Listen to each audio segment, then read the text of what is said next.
नमस्कार दोस्तों, मैं हूं तनु राणा और आप देख रहे हैं देश प्रदेश खबर। आज यमुनानगर में कांग्रेस प्रदेश अध्यक्ष कुमारी सैलजा पहुंची। पत्रकारों से बातचीत में सैलजा ने कहा कि बीजेपी जेजेपी गठबंधन लोगों के कल्याण के लिए नहीं बना, बल्कि ये गठबंधन तो दोनों पार्टियों ने खुद के कल्याण के लिए बनाया है। उनके आने से प्रदेश में किसी वर्ग का भला नहीं हुआ। नौकरी में आरक्षण तो मात्र दिखावा है। देखिए पूरी खबर। पत्रकारों से बातचीत में कुमारी सैलजा ने कहा कि बीजेपी का काम भावनाएं भड़काकर राज करना है। बीजेपी जेजेपी ने गठबंधन लोगों के कल्याण के लिए नहीं बल्कि अपने कल्याण के लिए किया है। कहा कि सरकार समाज में दरार पैदा करके मुख्य मुद्दों से ध्यान हटाकर राज करना चाहती है। कांग्रेस की हार पर कहा कि कुछ फीडबैक लिया गया है, इस मामले में विस्तार से विचार विमर्श किया जाएगा। इलाहाबाद में सरकारी मशीनरी का जमकर दुरुपयोग हुआ है, लोगों की भावनाएं भी भड़काई गई हैं। वहीं कुमारी सैलजा ने कहा कि हरियाणा में किसान परेशान हैं, मंडियों की बदहाली है और उन्हें खाद नहीं मिल रही, जिसकी वजह से उन्हें भटकना पड़ रहा है। पिछले 1 साल से किसान आंदोलन कर रहे हैं, लेकिन उनकी कोई सुनवाई नहीं हुई। बीजेपी जेजेपी ने जिस तरह से हाथ मिलाकर रखा हुआ है, इससे साफ जाहिर है कि लोगों के कल्याण के लिए नहीं, केवल अपने कल्याण के लिए ये सरकार चल रही है। लोगों के प्रति कोई संवेदनशीलता नहीं है। आज जिस कदर महंगाई बढ़ रही है, उससे हर नागरिक प्रभावित है। गरीब, मिडिल क्लास, सभी लोग।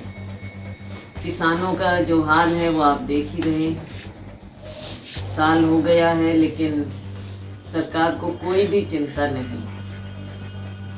हमारे यहाँ की हम बात कर लें, किसानों की बात करें, चाहे शुगर मिल्स की बात हो, चाहे किसान को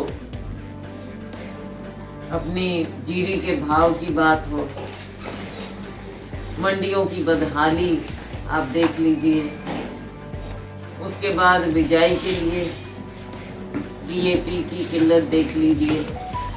हर तरह से हर बार कोई ना कोई इस सरकार का बहाना चलता रहता है। हर सीजन में कोई ना कोई ऐसी बातें ये निकालते हैं कि हमारे ना किसान को कभी सहूलियत मिलती है ना मजदूर। इसके अलावा क्राइम आप देख लो, अनएम्प्लॉयमेंट आप देख लो, बेरोजगारी बढ़ती चली जा रही है। बेशक ये कल ही मैं देख रही आरक्षण की बात कर रहे हैं नौकरियों में, लेकिन वो भी एक दिखावा है। ये केवल दिखावे और छलावे की सरकार है। कोई भी नागरिक आज के दिन ऐसा अपने आप को, चाहे उसके कामकाज कारोबार की बात हो, चाहे उसकी मेहनत की बात हो, कोई भी अपने आप को सुरक्षित महसूस नहीं कर पा रहा है।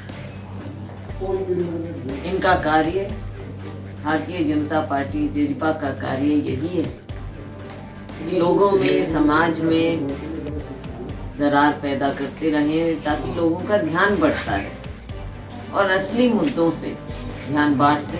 मीडिया में भी फिर यही बात हो जाती है कि मीडिया भी उसी बात के पीछे वही सवाल और उस पर फोकस ले जाता है। स्वाभाविक है, पर ये इनका 50% कहीं कुछ कहते हैं, कहीं कह देते हैं, पहले कहा कि 50,000 तक की नौकरी, फिर कह देते हैं 30,000 तक की नौकरी।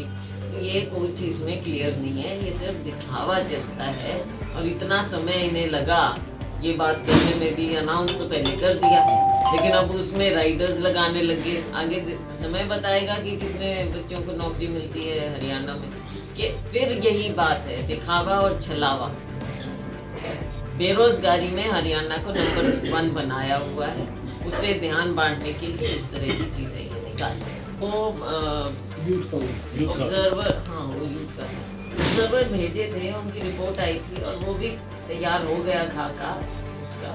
तो फिर बीच में ही उपचुनाव हो गया, कुछ हो गया तो और ये परसों अरविंद शर्मा ने कुछ ऐसा बयान दिया, वो उसके बारे में क्या कहेंगे, क्या प्रतिक्रिया आपकी? तो इस तरह की बातें करना, भड़काऊ बातें करना, ये इनकी आदत है भारतीय जनता पार्टी, ताकि समाज में किसी ना किसी तरह से आपस में नफरत है। तो भारतीय जनता पार्टी का काम करने का तरीका ही ये है कि असली मुद्दों से ध्यान बांटो और ऐसी चीज़ों में लोग लग जाएं, मीडिया लग जाए ताकि लोगों का ध्यान बढ़ जाए। बच्चे। तो अपना ये संगठन इनका कब तक पैतरा है। अपना संगठन कब तक हो जाएगा जी फाइनल कार्यकारिणी अपनी?